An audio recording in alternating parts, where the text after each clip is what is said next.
आज हम सिंधु घाटी सभ्यता के विषय में पढ़ने जा रहे हैं और आप जानते हैं कि सिंधु घाटी सभ्यता की ये तीसरी क्लास है। इसके पहले हम लोगों ने सिंधु घाटी सभ्यता पर 2 क्लासें पढ़ रखी है। तो बिल्कुल आप एक पेन और नोटबुक लेकर तैयार हो जाएं और बातों को नोट करते हुए चलेंगे तो आपको बेहतर समझ में आएगी। अब पहले हम पिछली क्लासों में समझ लेते हैं कि क्या पढ़ा था। तो पिछली क्लासों में हम लोगों ने सिंधु घाटी सभ्यता के विस्तार को समझा, सिंधु घाटी सभ्यता के कॉमन फीचर को समझा और सिंधु घाटी सभ्यता के कुछ व्यापार, अर्थव्यवस्था, इन सब चीजों के कॉमन फीचर के विषय में हम लोगों ने पिछले क्लासों में पढ़ा था। आज हम सिंधु घाटी सभ्यता के नगरों के विषय में पढ़ेंगे। किसके विषय में? सिंधु घाटी सभ्यता के नगरों की विशेषताओं के विषय में पढ़ेंगे, जहां से एग्जाम में अक्सर प्रश्न पूछे जाते हैं। तो बिल्कुल पहला नगर है जिसके विषय में हम पढ़ने जा रहे हैं, यह है हड़प्पा। कौन सा नगर है? हड़प्पा। अब देखिए कि ये हड़प्पा जो शहर है, इस हड़प्पा शहर से ये प्रश्न पूछता है कि इस शहर की खोज किसने की थी? तो इस शहर की खोज दयाराम साहनी ने किया था। किसने किया था? हड़प्पा शहर की खोज दयाराम साहनी ने किया था। और एक फैक्ट और भी याद रखेंगे कि सिंधु घाटी सभ्यता का खोजा गया यह पहला स्थल है। हड़प्पा सिंधु घाटी सभ्यता का खोजा गया पहला स्थल है और इस स्थल की खुदाई किसने की थी? दया राम साहनी ने। अब कभी कभी प्रश्न पूछता है कि उस समय महानिर्देशक कौन थे, या इस खुदाई के निर्देशन या खुदाई किसके निर्देशन में हुई? तो याद रखेंगे जॉन मार्शल। ये जॉन मार्शल कौन है? तो जॉन मार्शल उस समय पुरातत्व विभाग के महानिर्देशक हुआ करते थे और इन्हीं के सहयोगी दयाराम साहनी थे। तो दयाराम साहनी ने हड़प्पा शहर की खोज की थी। कब किया था? 1921 ईस्वी में। और सिंधु घाटी सभ्यता का खोजा गया यह प्रथम स्थल है। क्लियर हुआ?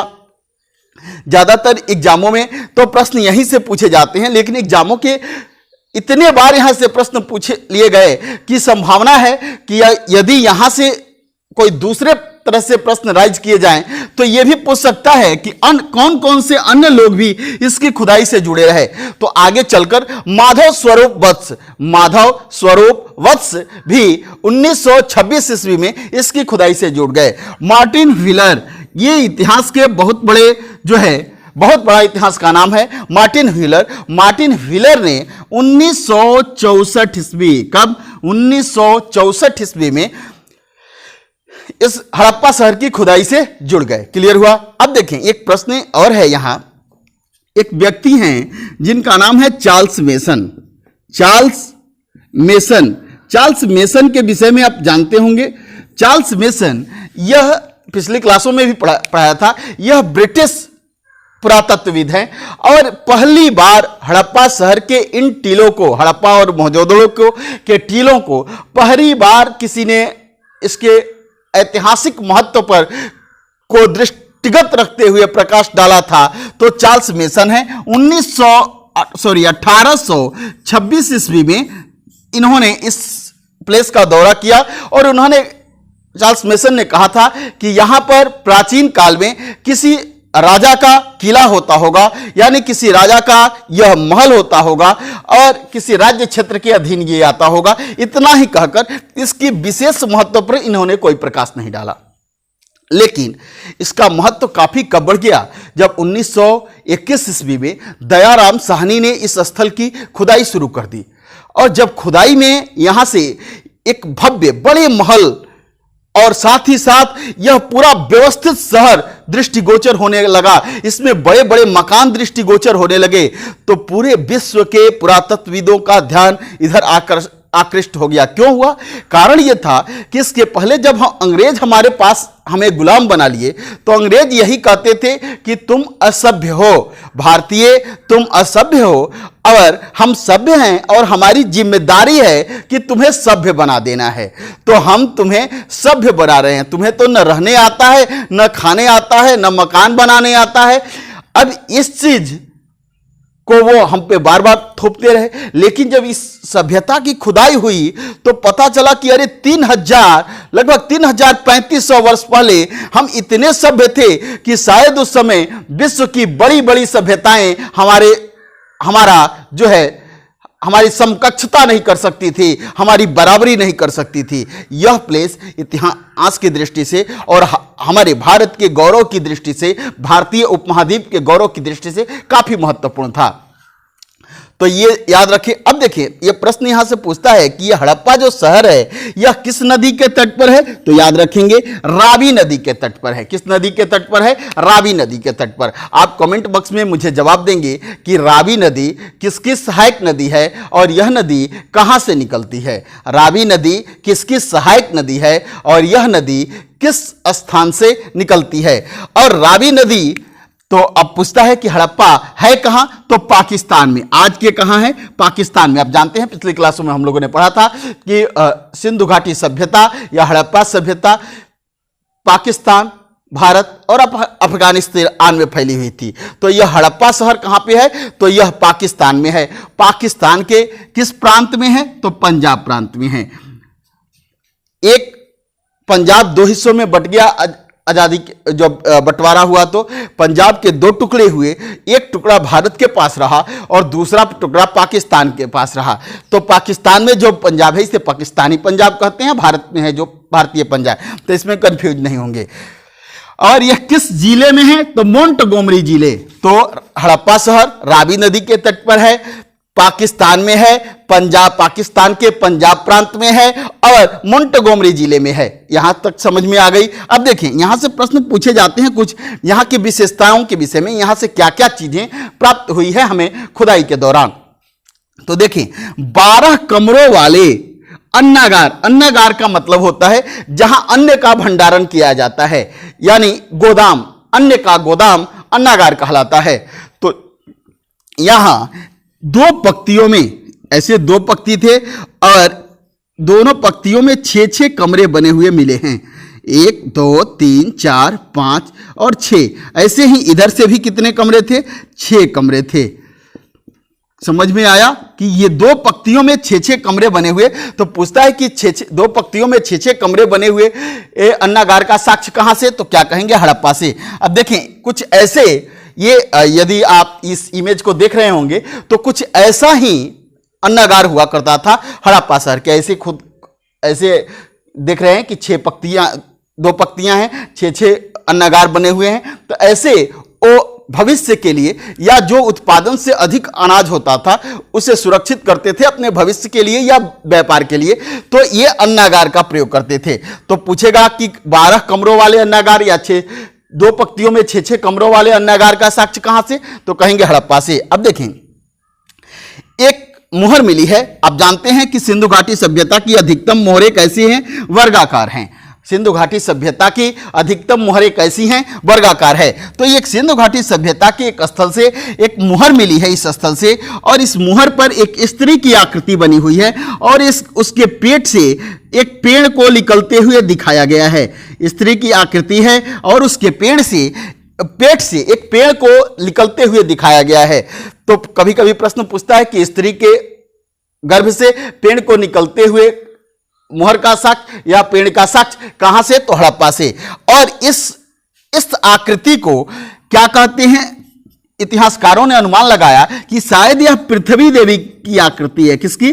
पृथ्वी देवी की। और इन्हीं को इन लोगों ने उर्वरता की देवी कहा। क्या कहा? उर्वरता की देवी। तो यदि प्रश्न पूछे पृथ्वी देवी की आकृति कहां से? तो हड़प्पा से। उर्वरता की देवी की आकृति कहां से? तो हड़प्पा से। और किस आकृति को ये कह रहे हैं आप समझ गए। अब आगे चलते हैं। शंख का बना बैल। अब देखिए, शंख का बना हुआ एक बैल, शंख आप समझते ही हैं, तो शंख से एक बैल की आकृति बनाई गई है। इसका प्रमाण कहां से है? तो हड़प्पा शहर से। अब एक प्रश्न और है, एक मछुआरे की आकृति। मछुआरा मीन्स क्या? वित्सी। वित्सी मीन्स मलाह, जो मछली मारने का कार्य करता है उसे मछुआरा बोलते हैं। तो एक मछुआरे की आकृति एक घड़े पर मिली है। एक घड़े पर एक मछुआरे की आकृति। कैसे समझ गए कि यह मछुआरा है? तो यह व्यक्ति अपने कंधे पर जाल लेकर जाते हुए दिखाया गया है। ऐसा लगता है कि वह मछली पकड़ने जा रहा है। तो मछुआरे की आकृति कहां से? तो हड़प्पा से। और कुछ फैक्ट याद रखें। आप जान रहे हैं सिंधु घाटी सभ्यता के जो महानगर थे, जो स्थल थे, और जो नगर थे वो दो हिस्सों में बसे हुए थे। एक को कहते थे दुर्ग शहर और एक को कहते थे सामान्य शहर। इसके विषय में हम विस्तार से पिछले क्लासों में पढ़े हैं। यदि आप नहीं समझ पाए हैं, नहीं जानते हैं, तो पिछले क्लास को देखें, इसके बाद से इसको समझेंगे तो समझ में आ जाएगा। अब जो ये सामान्य शहर है, इस सामान्य शहर से एक कब्रिस्तान मिला है। इस कब्रिस्तान का नाम है R37। प्रश्न पूछता है कि R37 कब्रिस्तान हड़प्पा सभ्यता के, सिंधु घाटी सभ्यता के किस स्थल से? तो हड़प्पा शहर स्थल से। क्लियर हुआ। साथ ही साथ इस सामान्य शहर से कर्मचारियों और वर्करों के रहने के लिए कमरे मिले हैं। एक एक रूम के कतार में बने हुए कमरे मिले हैं। ऐसा लगता है कि इस क्षेत्र में वर्कर रहते होंगे। और यहां से तांबे गलाने की जो है भट्टी भी मिली है। ऐसा लगता है कि ये तांबे गलाने वाले वर्कर इसी में रहते होंगे। तो ये समझ गए इसकी कुछ विशेषताएं, कुछ जो है असामान्य फीचर जो कि अन्य शहरों से भिन्न है। बाकी आप जानते हैं कि यह शहर भी ग्रिड पद्धति पर बसा होगा। बाकी आप जानते हैं कि इस शहर के मकान भी जो होंगे वो ज्यादातर गलियों में खुलेंगे। ये जानते होंगे कि घर में कुएं होंगे। सभी घर में मोहजोदड़ो ही एक ऐसा शहर मिलेगा जहां सभी घरों में कुएं होंगे। यहां कुछ वीआईपी लोगों के घरों में कुएं हैं। इसके बाद से बाकी पूरे शहर में नालियों का जाल बिछा हुआ है, नालियां ढकी हुई हैं, सड़कें चौड़ी हैं। ये सभी फीचर हड़प्पा शहर के साथ हैं। अब देखें, यहां से एक चबूतरे का साक्ष्य मिला है। ईंट का बना हुआ चबूतरा मिला है। याद रखेंगे, ईंट का बना हुआ चबूतरा कहां से मिला? तो हड़प्पा से। यहां से अग्निकुंड का साक्ष्य मिला है। अग्निकुंड, आगे चलेंगे फिर अन्य कुछ जगह हैं जहां अग्निकुंड के साक्ष्य मिले हैं। यह अग्निकुंड का साक्ष्य यह बतलाता है कि शायद सिंधु घाटी सभ्यता के लोग यज्ञ में विश्वास करते थे, हवन में विश्वास करते थे।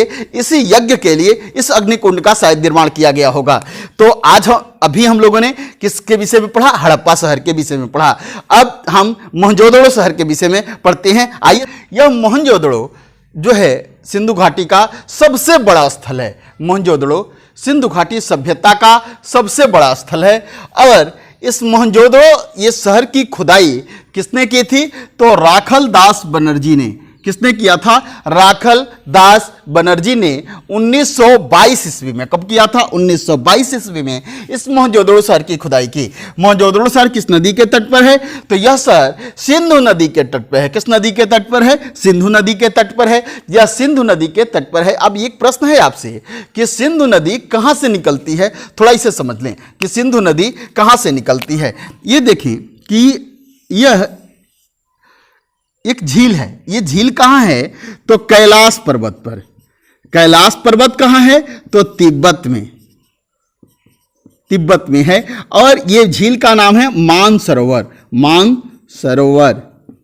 मानसरोवर झील से 3 नदियां निकलती हैं। इसके अब आप जानते हैं इसे क्या कहते हैं? उत्तर कहते हैं, इसे दक्षिण कहते हैं, इसे पश्चिम कहते हैं और इसे पूरब कहते हैं। तो इसके उत्तर पूरब से एक नदी निकलती है और भारत और पाकिस्तान में बहती हुए अरब सागर में गिर जाती है। इस नदी को सिंधु नदी कहते हैं। क्लियर हुआ। इसके बाद से एक नदी निकलती है इसके पश्चिमी दक्षिणी हिस्से से मानसरोवर झील के, और इस नदी का नाम है सतलज। यह सतलज सिपकिल्ला दर्रे से, हिमाचल प्रदेश में सिपकिल्ला दर्रे से भारत में प्रवेश करती है और यह सिंधु नदी में आकर मिल जाती है। तो ये 2 नदियां हुई। एक नदी निकलती है जो काफी महत्वपूर्ण नदी है, इसका नाम है ब्रह्मपुत्र नदी। ब्रह्मपुत्र नदी यह भी कहां से निकलती है? तो मानसरोवर झील, कैलाश पर्वत, तिब्बत के कैलाश पर्वत, मानसरोवर झील से ब्रह्मपुत्र नदी। और ब्रह्मपुत्र नदी भारत में प्रवेश करती है कहां से? अरुणाचल प्रदेश से। तो ये 3 नदियां जो हैं कहां से निकलती है? कैलाश पर्वत, तिब्बत के कैलाश पर्वत, मानसरोवर झील से। याद रखेंगे ये तीनों नदियां भारत में बहती है। लेकिन यहां से प्रश्न कभी कभी पूछे जाते हैं कि वो कौन सी नदियां हैं जिनके उद्गम का स्रोत जो है भारत में नहीं, भारत के बाहर है। तो याद रखेंगे। अब यहां तक आप समझ गए। अब आगे चलते हैं, समझिए। तो किस नदी पर है? सिंधु नदी पर। किस देश में है? तो यह पाकिस्तान में है। किस राज्य में है? तो पाकिस्तान के सिंधु प्रांत में है। और किस जिले में है सिंधु प्रांत के? तो लड़काना डिस्ट्रिक्ट में है। तो क्लियर हुआ। मोहनजोदड़ो सिंधु नदी पर है, पाकिस्तान में है, सिंधु प्रांत में है पाकिस्तान के, और लड़काना डिस्ट्रिक्ट में है। अब देखिए विशाल स्नानागार, यहाँ की कुछ विशेषताएं हैं। यहाँ से विशाल स्नानागार मिला है। ये स्नानागार क्या है, तो ये आप फिगर देख रहे हैं, ये स्नानागार का फिगर है।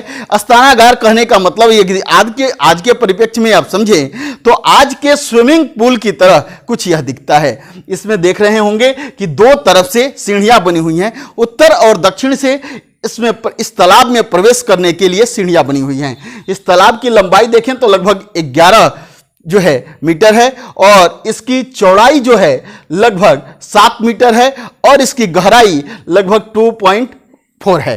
तो इस तरह से इसकी लंबाई चौड़ाई है, और बिल्कुल इसके चारों तरफ कमरे बने हुए हैं। इस स्विमिंग पूल के चारों तरफ कमरे बने हुए हैं। इसे देखने पर ऐसा लगता है कि शायद इस तालाब का निर्माण उस शहर में आने वाले विशेष अतिथियों या उस शहर के वीआईपी लोगों के लिए किया गया था यहाँ, या किसी बड़े समारोह का आयोजन जब किया जाता होगा तो इसका प्रयोग किया जाता होगा। तो ये आपने देखा बृहद स्नानागार। आपसे पूछे कहां से मिला इसका साक्ष्य, तो क्या कहेंगे मोहनजोदड़ो से। मोहनजोदड़ो की खोज किसने की, तो क्या कहेंगे राखल दास बनर्जी ने की थी। और पूछे मोहनजोदड़ो किस नदी के तट पर है, तो सिंधु नदी के तट पर है। सिंधु घाटी सभ्यता का सबसे बड़ा नगर कौन, तो मोहनजोदड़ो है। अब देखें विशाल अन्नागार। अन्नागार कहने का मतलब हम पिछले ही टॉपिक पर समझे कि हड़प्पा में अन्नागार का मतलब होता है अन्न का भंडार जहां किया जाता है, ठीक है, यानी गोदाम।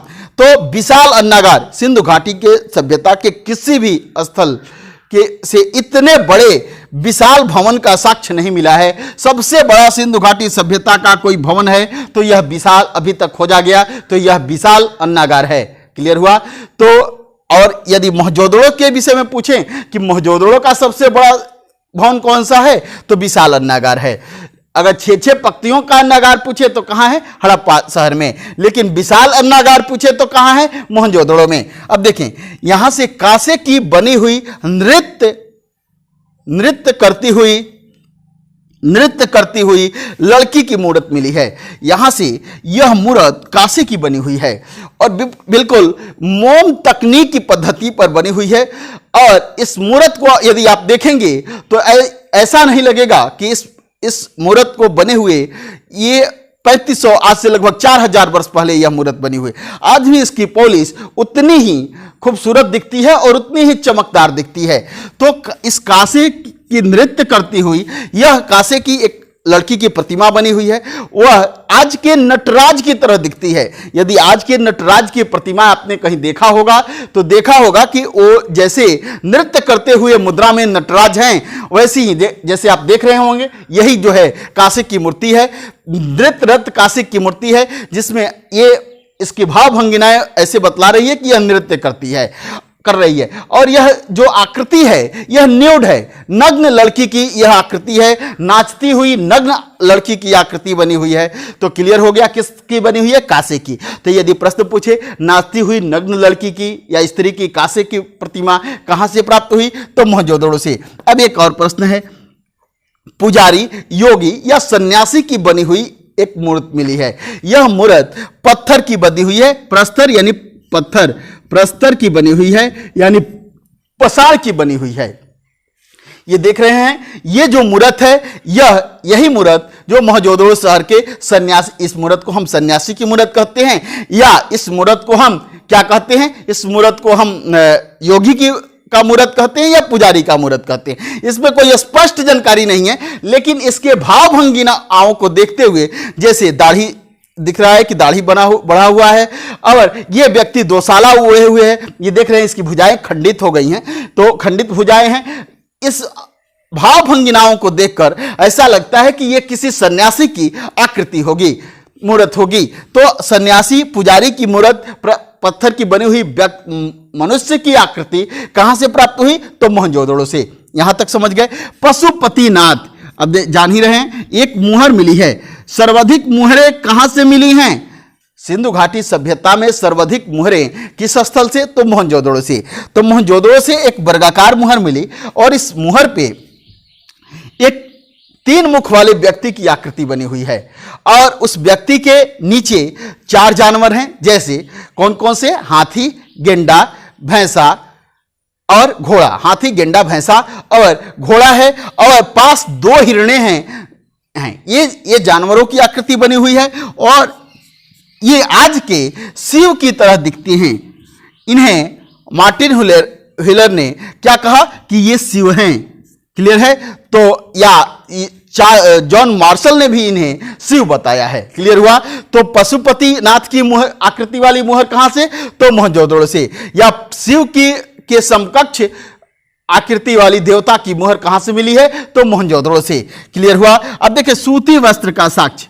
आप जानते हैं कि सिंधु घाटी सभ्यता के लोग कपास उत्पादन में कपास के जन्मदाता हैं, केवल उत्पादक नहीं, ये जन्मदाता हैं। इसीलिए मेसोपोटामिया के लोग सिंधु कपास को सिंडन कहते हैं। क्या कहते हैं? कपास को सिंडन कहते हैं। अब देखें कि ये सिंधु घाटी के एक मिट्टी पे सूती वस्त्र का छाप मिला है। इस छाप को देखकर ऐसा लगा कि उस समय के लोग बेहतरीन सूती वस्त्रों का प्रयोग करते थे। तो सूती वस्त्र का साक्ष्य कहां से? तो मोहनजोदड़ो से। अब देखिए, हाथी का कपाल, मोहनजोदड़ो के ऊपरी स्तर से हाथी का एक मस्तक मिला है, कपाल मीन्स मस्तक का साक्ष्य मिला है। घोड़े के दांत का साक्ष्य मिला है, कहां से? मोहनजोदड़ो से। अब देखिए, कुछ और अन्य फीचर भी जाने। ज्यादातर सामान्य फीचर तो आप जानते हैं नगरों के, इसके पीछे में पिछली क्लास में पढ़ा दिया। मोहनजोदड़ो के सभी घरों में कुएं मिले हैं। क्या मिले हैं? सभी घरों में कुएं के साक्ष्य मिला है और मोहनजोदड़ो की सड़कें काफी चौड़ी थी। मोहनजोदड़ो का अर्थ क्या होता है? मृतकों का टीला। क्या होता है? मृतकों का टीला। यानी सिंधु भाषा में मोहनजोदड़ो, जैसे अंग्रेजी में आप कहते हैं ना कि दिस मीन्स यह, इसी तरह से मोहनजोदड़ो मीन्स हिंदी में क्या कहेंगे कि मृतकों का टीला। वहां के लोग, ये बिल्कुल सुनसान एरिया था, काफी टीलानुमा एरिया था, जंगल श्मशान की तरह दिख रहा था। तो लोगों ने कहा, अपने बच्चों से कहते होंगे कि देखो उधर नहीं जाना है, वो जो है कब्रिस्तान है, मृतकों का स्थान है, यानी मृतकों का टीला है, उधर नहीं जाना है। तो मोहनजोदड़ो का अर्थ क्या होता है? मृतकों का टीला। क्लियर हो गया? अब देखेंगे कि यहाँ के सभी घरों में कुएं मिले हैं। यहाँ के ज़्यादातर घरों के दरवाजे गलियों में खुलते हैं। यहाँ की सड़कें काफ़ी अधिक चौड़ी हैं। क्लियर? यहाँ की सड़कें काफ़ी अधिक चौड़ी हैं और यहाँ से एक महाविद्यालय का साक्ष्य मिला है। महाविद्यालय का साक्ष्य मिला है। यहाँ से उस काल की, उस समय के बेहतरीन व्यापारिक साक्ष्य भी प्राप्त होते हैं। ज्यादातर जो है एक श्रृंगी बैल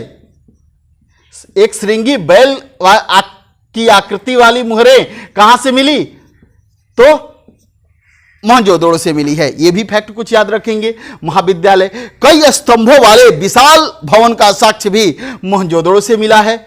मोहनजोदड़ो और हड़प्पा को पिगट महोदय ने सिंधु घाटी सभ्यता की 2 राजधानियां बताया था। कहा कि एक हड़प्पा सभ्यता की आर्थिक राजधानी है और दूसरी राजनीतिक प्रशासनिक राजधानी है। एडमिनिस्ट्रेटिव कैपिटल और इकोनॉमिकल कैपिटल कहकर पिगट महोदय ने इन शहरों का जो है जिक्र किया है। तो अब आपके एग्जाम में इससे अधिक, एसएससी जीडी में इससे अधिक प्रश्न नहीं पूछे जाएंगे और मुझे विश्वास है कि ये क्लास आपको बेहतर समझ में आई होगी। 1 से 2 बार इसे रिपीट करेंगे तो आपको समझ में आएगा। अब चलें अगले शहर के विषय में हम पढ़ते हैं।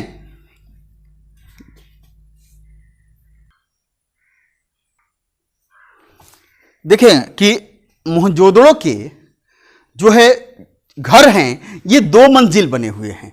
सिंधु घाटी सभ्यता के अधिकतम जो महल बने हुए हैं वो 1 मंजिल हैं, लेकिन मोहनजोदड़ो में बहुत से महल 2 मंजिल बने हुए हैं। साथ ही साथ यहाँ से एक नगर के बीचों बीच एक कुएं का साक्ष्य मिला है और इस कुएं के आसपास ज्यादातर लाशें बिखरी हुई मिली हैं।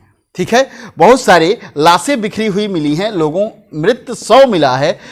ऐसा लगता है कि इस समय कोई बाह्य आक्रमण हुआ और इस आक्रमणकारियों ने इनकी ये हत्या कर दी है। अब देखें तो ये अगर पूछे कि कहां से सिंधु घाटी के किस सभ्यता, किस स्थल से बिखरे हुए शवों का साक्ष्य मिला है कुएं के पास, तो मोहनजोदड़ो कहेंगे।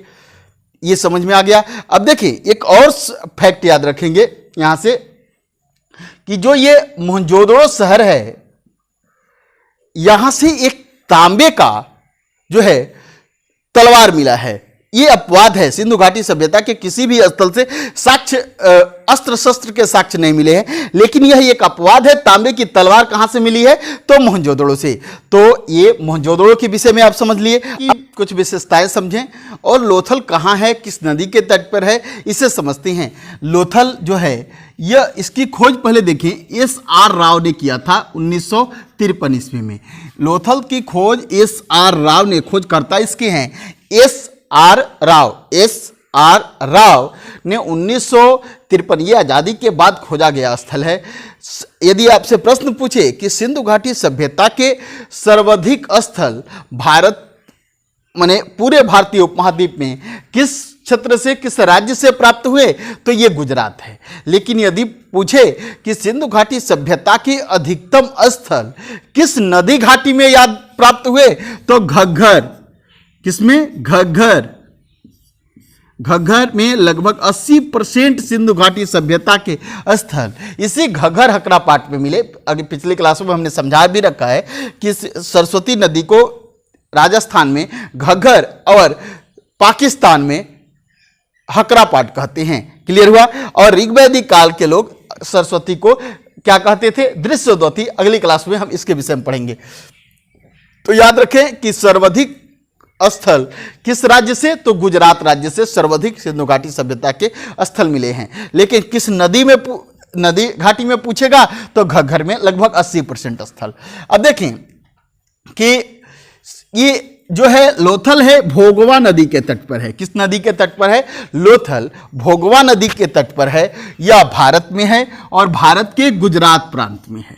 लोथल भोगवा नदी पर है, भारत में है और भारत के गुजरात प्रांत में है। लोथल की विशेषता है, यह एक बंदरगाह शहर है। सिंधु घाटी सभ्यता के कुछ बंदरगाह शहरों को विषय में बता देते हैं, उसे नोट कर लेंगे। जैसे सुरकोतदा, सुरकोतदा ये भी गुजरात में है। बालाकोट, बालाकोट ये पाकिस्तान में है, मकरा समुद्र तट पे है। इसके बाद से एक और नाम याद रखें कि ये है सुतका गेंडोर, सुतका गेंडोर। इन दोनों नामों से तो आप परिचित ही होंगे। आप कमेंट बॉक्स में बताएं कि इन दोनों नामों की क्या विशेषता है, कब पढ़ा था, ये दोनों स्थल कैसे स्थल हैं, सुतका गेंडोर और सुरकोतदा, और किस राज्य में है, कहां पे हैं। अब चलें इसकी आगे देखें तो ये बंदरगाह शहर है। लोथल सिंधु घाटी सभ्यता का काफी महत्वपूर्ण बंदरगाह शहर है। यहां से फारस की मुहरें मिली हैं। कौन सी? फारस की मुहरें मिली हैं। इससे लगता है कि यहां बाहर से व्यापारी आकर रहते होंगे, इसीलिए तो इनकी सीलें यहां से प्राप्त हुई हैं, फारस की मुहरें मिली हैं। अब देखें कि यहां से 3 युग्म सावधान मिला है। युग्म सावधान कहने का मतलब कि जब पुरुष और स्त्री को एक साथ दफना दिया जाता है तो वैसे उसे युग्म सावधान कहते हैं। तो पुरुष और स्त्री को एक साथ दफनाए हुए 3 जो है समाधियां यहां से मिली हैं, 3 कब्रें मिली हैं यहां से। घोड़े की बनी हुई छोटी सी एक मिट्टी की मूर्त मिली है। तो घोड़े का साक्ष्य हमने 2 स्थल से देख लिया। एक तो मोहनजोदड़ो, मोहनजोदड़ो यहां से घोड़े का दांत मिला था। घोड़े की आकृति कहां से मिली? मिट्टी की बनी हुई, लोथल से। अब एक और फैक्ट लिखिए, ये सुरकोतदा जो देख रहे हैं यहां से घोड़े का अस्थि पंजर मिला है। क्या मिला है? घोड़े का की हड्डियां मिली हैं। ये सुरकोतदा भी कहां है? गुजरात में। अब देखें यहां से मापने के लिए, किसी चीज को तौलने के लिए, मापने के लिए बाट और बाट बटखरे और मापन मिला है। और ये जो तौल की इकाइयां थी ये 16 के गुणज, 16, 32, 64 ऐसे 16 के गुणज में ये माप की इकाइयां थीं। यहां से अग्निकुंड का साक्ष्य मिला है। अग्निकुंड का साक्ष्य सिंधु घाटी सभ्यता के हड़प्पा शहर से भी मिला था और लोथल से भी मिला है। एक और शहर है जिसके विषय में हम आगे पढ़ेंगे, कालीबंगा। कालीबंगा से भी अग्निकुंड का साक्ष्य मिला है। तो ये बात है कि आप समझ गए कि सिंधु घाटी के किन किन शहरों से ये कौन कौन से साक्ष्य मिले। तो लोथल की कुछ विशेषताएं आपने समझी। अब एक और भी साक्ष्य बातें याद रखें कि लोथल से ज्यादातर सीप के बने हुए किसके? सीप के बने हुए औजार मिले हैं। और जो मोहनजोदड़ो है वहां से ज्यादातर हाथी दांत के बने हुए मापन मिले हैं। क्लियर हुआ? यहां तक आप समझ गए होंगे। अब एक और प्रश्न यहां से पूछता है, गोलाकार मुहरें कहां से मिली है? बटम आकार की मुहरें, गोलाकार मुहरें भी लोथल से मिली हैं। गोलाकार मुहरें कहां से? तो लोथल से। तो लोथल की विशेषता समझ लिए। अब आगे चलते हैं, धौलावीरा शहर की विशेषताओं को समझते हैं। धौलावीरा, यह धौलावीरा की खोज आर.एस. बिष्ट ने की थी। किसने की थी? आर.एस. बिष्ट ने की थी। 1990 ईस्वी में यह खोजा गया सिंधु घाटी सभ्यता का सबसे हाल फिलहाल में खोजा गया स्थल है। सिंधु घाटी सभ्यता का इस स्थल की पूर्ण खुदाई नहीं हुई है। यदि इस स्थल की पूरी खुदाई हो गई तो यह सिंधु घाटी सभ्यता का सबसे बड़ा स्थल होगा, लेकिन अभी तक इसकी पूर्ण खुदाई नहीं हो पाई है। इसलिए यदि सबसे बड़ा स्थल आपसे एग्जामों में पूछा जाए, अगर धौलावीरा विकल्प में न दिया हो तो क्या कहेंगे? मोहनजोदड़ो। लेकिन यदि भारत में सबसे बड़ा सिंधु घाटी सभ्यता का स्थल पूछे तो क्या कहेंगे? राखी गढ़ी। कौन सा स्थल है? राखी गढ़ी। ये कहां पे है? तो यह राजस्थान में है। कहां है? ये हरियाणा में है, राखी गढ़ी। तो अब देखें, यह भारत में है और भारत के गुजरात प्रांत में है धौलावीरा। तो अब देखिए इसके विषय में क्या याद रखेंगे, यहां उत्तम जल प्रबंधन की व्यवस्था है, यानी कि इस शहर के लोगों ने एक विशाल डैम का निर्माण किया है और जिससे कि इस शहर को आपात स्थितियों में पानी की सप्लाई पूरी की जा सके। पानी की सप्लाई शहर, उस धौलावीरा शहर में बिल्कुल कंटिन्यू रहे, इसके लिए लगता है इस डैम को देखकर कि इस बांध का निर्माण जल के प्रबंधन, जल के संरक्षण के लिए किया गया है, पानी के संरक्षण के लिए किया गया है कि फ्यूचर में यदि जल की जरूरत पड़े तो इसका प्रयोग इस शहर किया जा सके। क्लियर हुआ? तो यदि पूछे जल प्रबंधन का साक्ष्य कहां से? तो धौलावीरा से।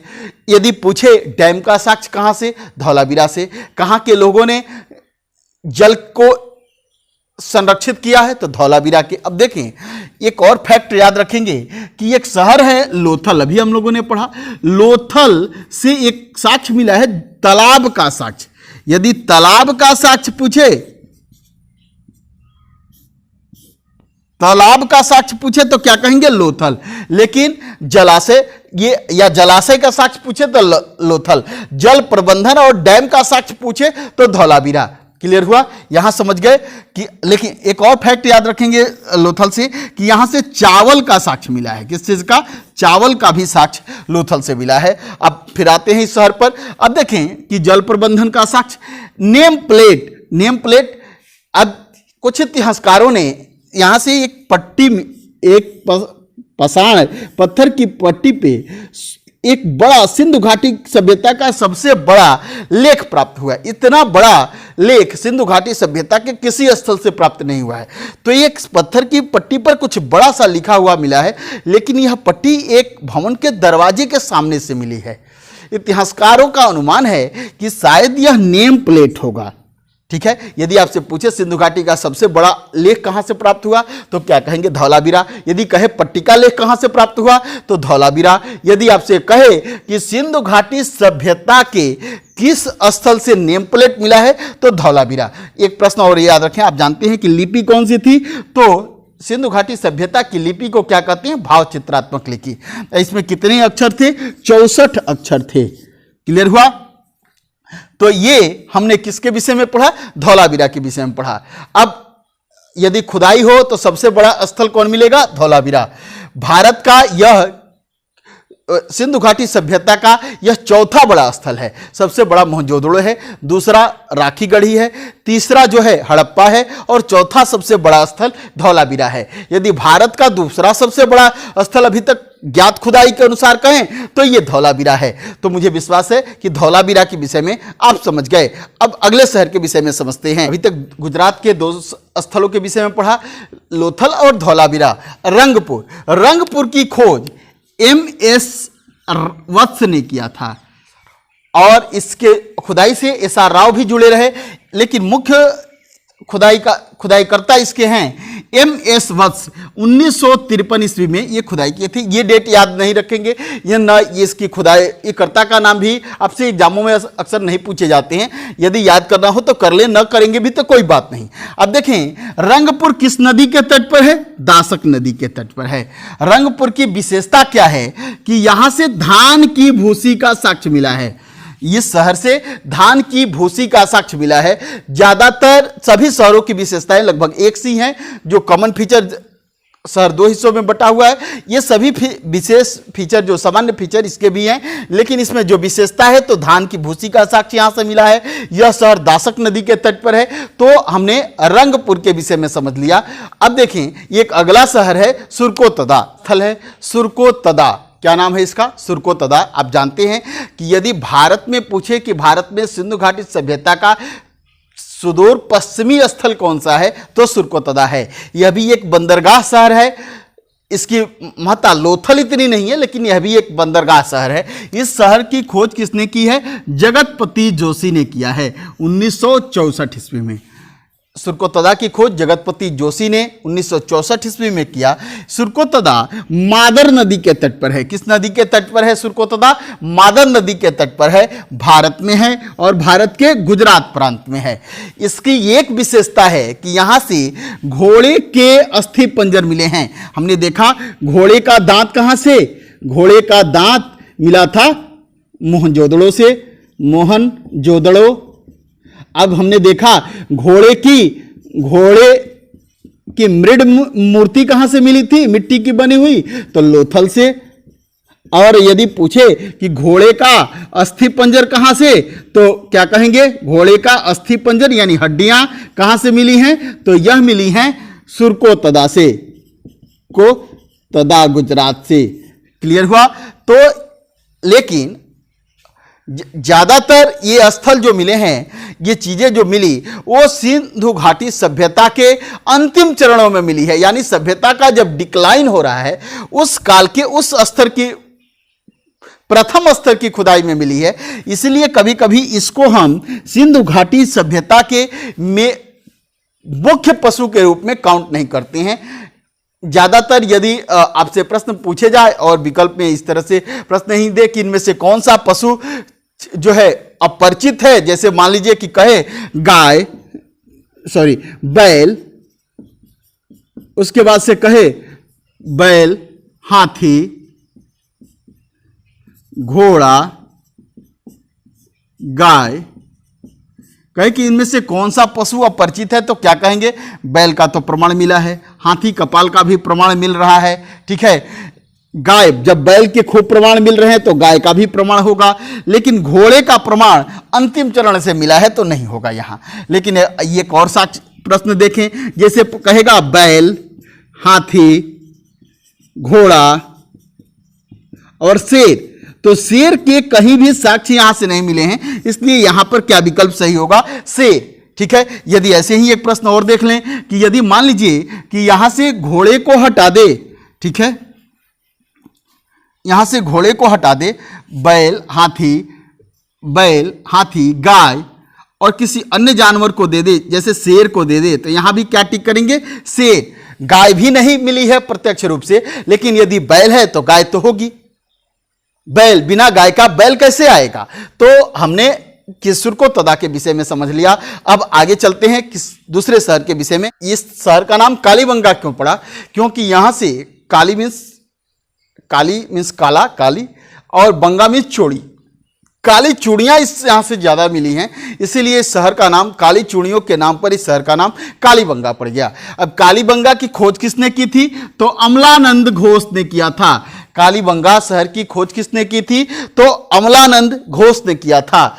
और यह किस नदी के तट पर है? तो यह घग्गर नदी के तट पर है। कहां है? आज के भारत के राजस्थान में है। राजस्थान के गंगानगर जिले में है। अब पहले यह गंगानगर जिले में था, आजकल एक गंगानगर से एक नया जिला बना है, हनुमानगढ़ जिले में है। तो इसकी खोज अमलानंद घोष ने की थी। कब किया था? तो ये 1953 से लेकर 1964 तक इसकी खुदाई चली और इसकी घग्गर नदी पर है। घग्गर नदी सरस्वती नदी का नाम है और यह नदी आज सूख गई है। आप जान ही रहे हैं कि ज्यादातर सिंधु घाटी सभ्यता के स्थल घग्गर नदी घाटी में यानी सरस्वती नदी घाटी में मिले हैं 80%। और यहां से बेलनाकार मुहरें मिली हैं। कैसी मुहरें मिली हैं? बेलनाकार। याद है लोथल से गोलाकार मुहरें मिली थी। लोथल से कैसी मुहरें मिली? गोलाकार मुहरें मिली थी। जूते हुए खेत यानी एक जब खेत को देखते हैं तो वहां हल की आकृति बनी हुई मिली है। ऐसा लगता है कि इसे हल से जोता गया है। लेकिन यह साक्ष्य प्राक हड़प्पा का है। किस हड़प्पा का है? प्राक हड़प्पा काल का है। तो प्राक हड़प्पा काल के जोते हुए खेत का साक्ष्य कहां से मिलता है? कालीबंगा से मिलता है। यहां से ईंटों के बने हुए चबूतरे, अग्निकुंड का साक्ष्य। अग्निकुंड आप जान रहे हैं कि अग्निकुंड का साक्ष्य कहां से मिला था? तो हड़प्पा शहर से और हड़प्पा के साथ साथ लोथल से मिला और कालीबंगा से। इन तीनों जगहों से अग्निकुंड के साक्ष्य मिले, ईंट के बने चबूतरे मिले हैं। भूकंप आने का साक्ष्य भी इस स्थल से मिला है। यहां पर कोई स्पष्ट नाली सिस्टम यानी कि जल निकास प्रणाली स्पष्ट नहीं है, धुंधली सी है, टूटी फूटी है। ऐसा लगता है कि भूकंप आकर इस शहर को बार बार ध्वस्त करता होगा, इसलिए यहां के जो सिस्टम है वो थोड़ा अस्त व्यस्त दिखते हैं। यहां उत्तम प्रकार के जल निकास न प्रणाली दिखती है न उतने भव्य भवन दिखते हैं। यहां के जो भवन हैं वो कच्ची ईंट के बने हुए हैं। कैसे? कच्ची ईंट के। यहां का भवन जो शहर है इसके किलेबंदी भी जो हुई है वो कच्ची ईंट से हुई है। दो शहर अपवाद में आपने देखा था, एक लोथल। कौन सा देखा था? लोथल। लोथल में क्या अपवाद देखा था कि यहां के जो शहर हैं, एक गढ़ी वाला शहर आप जानते हैं जिस चारों तरफ से चरदीवारी से घिरा था, और एक सामान्य शहर होता था जो चरदीवारी से नहीं घिरा होता था। लेकिन लोथल में दोनों शहर चरदीवारी से घिरे हुए हैं, गढ़ी शहर भी और सामान्य शहर भी। और धौलावीरा में क्या देखा था? धौलावीरा में तो धौलावीरा का जो शहर है यह 3 हिस्सों में डिवाइड था।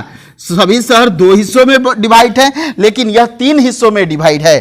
क्लियर है? लोथल की एक और विशेषता है कि इसके उत्तरी हिस्से में बाजार लगता है और इसके दक्षिणी हिस्से में उद्योग बसे हुए हैं, औद्योगिक शहर है यह।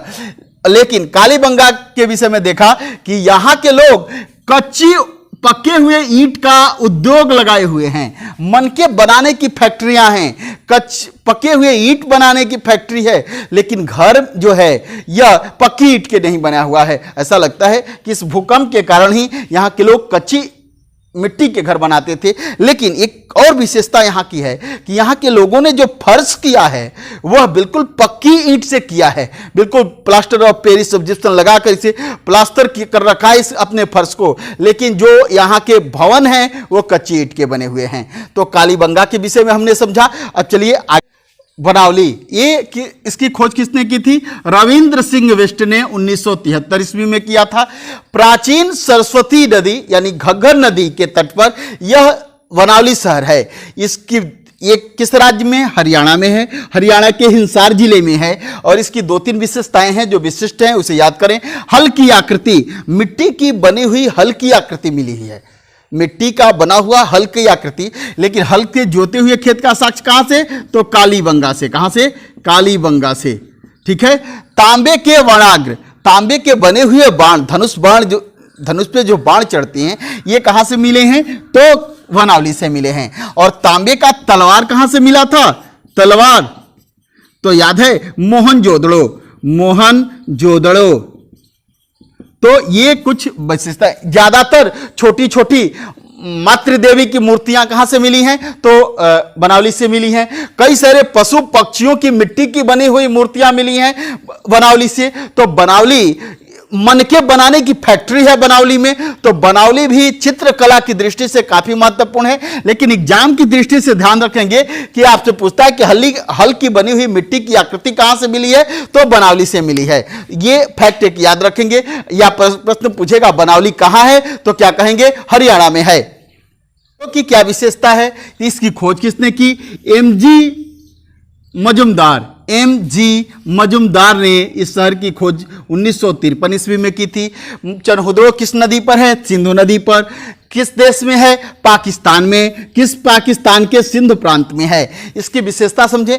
यह स्थल चनहुदड़ो जो स्थल है, सिंधु घाटी सभ्यता के डेवलप होने से पहले यहां पर एक संस्कृति पाई जाती थी, झूगर झागर संस्कृति। कभी कभी वह प्रश्न पूछता है कि झूगर झागर संस्कृति का संबंध किस स्थल से? तो चनहुदड़ो से है। अब वक्राकार ईंटें कहां से प्राप्त हुई हैं? तो चनहुदड़ो से। स्त्री प्रसाधन की सामग्री कहां से प्राप्त हुई है? आईना, कंघे, लिपस्टिक जैसी साक्ष्य कहां से? तो चनहुदड़ो से। एक और शहर है, इसका नाम है रोपण। इसको भी थोड़ा सा याद रख लें। यह रोपण कहां है? तो पंजाब में है। पंजाब किस नदी पर है? सतलज नदी पर है। किस पर? सतलज नदी पर है। इसकी क्या विशेषता है रोपण की? तो यहां से मनुष्य के साथ कुत्ते को दफनाए जाने का साक्ष्य, कुत्ते को दफनाए जाने का साक्ष्य मिला है। मनुष्य के साथ कुत्ते को दफनाए जाने का साक्ष्य याद है। नवपाषाण काल में एक स्थल था जिसका नाम था बुर्ज होम। यहां से भी यह बुर्ज होम जम्मू कश्मीर में था और यहां से भी मनुष्य के साथ कुत्ते को दफनाए जाने का साक्ष्य मिला है। और सिंधु घाटी सभ्यता में मनुष्य के साथ कुत्ते को दफनाए जाने का साक्ष्य कहां से मिला है? तो रोपण से। रोपण कहां है? तो आप जान गए कि रोपण पंजाब में है, भारतीय पंजाब में, सतलज नदी के तट पर है। तो अब हम लोगों ने सिंधु घाटी सभ्यता के उन सभी महत्वपूर्ण स्थलों और उनकी विशेषताओं के विषय में पढ़ लिया जो एग्जाम की दृष्टि से काफी महत्वपूर्ण है। अब सिंधु घाटी सभ्यता के कुछ व्यापारिक संपर्कों के विषय में थोड़ा सा प्रकाश डालेंगे और देखेंगे कि कहां से सिंधु घाटी के लोग कौन सी चीजें जो है मंगाया था। हम लोगों ने कुछ सामान्य विशेषताएं, विशेष विशेषताएं भी देखें। अब अफगानिस्तान, इसके हमारे सिंधु घाटी सभ्यता के लोग अफगानिस्तान, ईरान, मकरान तट के साथ व्यापार करते थे, बहरीन के साथ व्यापार करते थे। ये जो बहरीन के व्यापारी थे, बहरीन को दिलमून कहा जाता था। उस समय क्या कहा जाता था? दिलमून। तो दिलमून के व्यापारी फारस और सिंधु घाटी सभ्यता के साथ व्यापार में बिचौलिया का काम करते थे। सुमेरिया के लोग, अक्सर प्रश्न पूछा जाता है कि सुमेरिया के लोग सिंधु घाटी सभ्यता को किस नाम से पुकारते थे? तो मेलुहा। मेलुहा शब्द सुमेरिया के लेखों में प्रयोग मेलुहा शब्द किसके लिए किया गया है? तो सिंधु घाटी के लोगों के लिए किया गया। बहरीन की किसे कहा जाता था? बहरीन को क्या कहते थे उस समय? दिलमून कहते थे। मकरान तट आप जानते हैं कि जो है ये पाकिस्तान के पास है। ईरान, अफगानिस्तान, इस रास्तों से फारस, किससे? फारस के साथ सिंधु घाटी सभ्यता का व्यापार था। अब देखें, व्यापार में ज्यादातर जो वस्तुएं सीप दांत की बनी हुई वस्तुएं, हाथी दांत की बनी हुई वस्तुएं, सीप की बनी हुई वस्तुएं, शंख की बनी हुई वस्तुएं, मृद मूर्तियां, सुंदर जो है सूती वस्त्र, कपास आदि का निर्यात होता था। लेकिन उस समय वस्तु विनिमय प्रणाली पर यह व्यापार आधारित था। अब देखिए, टीन सिंधु घाटी के लोग कहां से मंगाते थे? ईरान से, अफगानिस्तान से। तांबा कहां से मंगाते थे? खेतड़ी की खान राजस्थान से। चांदी ईरान और अफगानिस्तान से। फिरोज एक पत्थर है, यह कहां से मंगाते थे? ये तो ईरान से। तो ये कुछ चीजें हैं जो ये बाहर से मंगाते हैं, ये नाम भी याद रखेंगे। अब देखिए, ये प्रश्न यहां से और पूछता है कि सिंधु घाटी सभ्यता का पतन कैसे हुआ? अलग अलग विद्वानों के मत अलग अलग हैं, लेकिन आपसे इस एग्जाम में आपसे जो है ज्यादातर प्रश्न विद्वानों को लेकर नहीं पूछे जाएंगे। पूछा जाएगा सिंधु घाटी सभ्यता का पतन कैसे हुआ, तो आप याद रखेंगे तो बाढ़, पतन के कारण थे बाढ़, भूकंप, प्राकृतिक आपदाएं, महामारियां। जैसे कि मोहनजोदड़ो शहर में जब फॉसिलों का जांच हुआ तो देखा गया कि ज्यादातर जो 100 मिले हैं उनकी मृत्यु का कारण कहीं ना कहीं मलेरिया नामक बीमारी थी। ऐसा लगता है कि बाढ़ आया होगा, बाढ़ फैलने से वहां अस्त व्यस्तता हो गई होगी, कचड़े हो गए होंगे। बाढ़ जब चला गया होगा तो महामारी फैल गई होगी, मच्छरों से, हैजा जैसी बीमारियां आदि बीमारियां फैल गई होगी, इससे धीरे धीरे सभ्यता का पतन हो गया। तो आज हम लोगों ने सिंधु घाटी सभ्यता के इस टॉपिक को पूर्ण किया। सिंधु घाटी सभ्यता पर हम लोगों ने 3 क्लासें देखी थी। एक में हम लोगों ने सिंधु घाटी सभ्यता के विस्तार और कुछ फीचरों के विषय में पढ़ा, दूसरी क्लास में सिंधु घाटी सभ्यता के सामान्य फीचरों को पढ़ा, और इस क्लास में हम लोगों ने सिंधु घाटी सभ्यता के नगरों से पूछे जाने, महानगरों की विशेषताएं और उससे पूछे जाने वाले प्रश्नों को समझा, कुछ व्यापारिक और इस पतन के कारण को समझा। तो ये क्लास पूर्ण होती है और अगली क्लास में हम वैदिक संस्कृति के विषय में पढ़ेंगे। किसके विषय में पढ़ेंगे? वैदिक संस्कृति के विषय में पढ़ेंगे। दैट्स ऑल, थैंक यू, धन्यवाद।